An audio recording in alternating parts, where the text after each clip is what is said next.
Көк Таш айылынын тургуну Калдарбек Солтобаев Төө бурчактын аянтын жылыга көбөйтүп, быйыл 10дон ашуун гектарга жеткирди.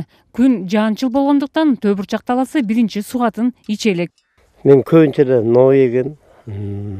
Үлүс жеримден бөлөк аренда жерим бар. Быйыл 3 гектар экспозит эктин жогодо жеринде көбүнчө неме новый фасол эгем да. Анан быйыл жеңилдетилген 6% менен кредит алдым.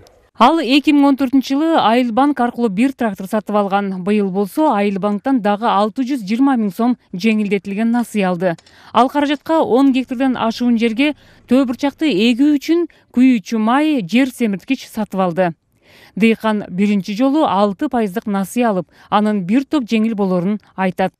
Мен бир өчөткө туруп 35-36 өчөт болдум. Акыры өчөтүн келип чакырып бардым, алдым. 16 гектарга сеттим, жакшы жардам барып. Болгондо жылына берсе болмок. Мен 3 жылга чейин бара албайм, кредит ала албайм.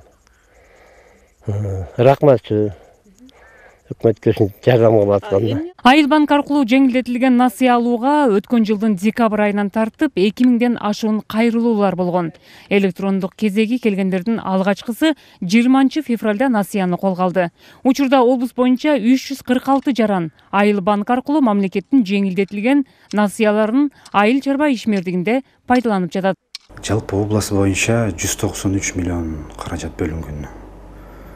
Бүгүнкү күндө берилген кредиттердин көлөмү 170 миллионду уже берип койду, 346 адамга.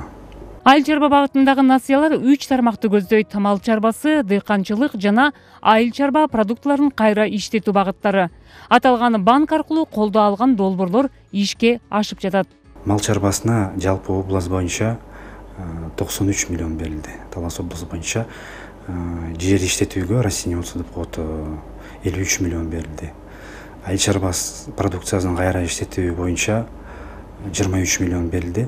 Бүгүнкү күндө облас боюнча да бир 23 миллион калды. Буну буйруса июнь айы менен биротоло бүтүрөбүз. Айыл чарба багытын өнүктүрүүгө багытталган 6% насыя электрондук кезек менен берилгендиктен насыя берүү ишинде мыйзамдуулук, адилеттүүлүк сакталганын тутумга кирген ар бир жаран көрө алат. Салика Садиева, Илхан Арсанбеков, Ала Тоо 24, Талас облусу.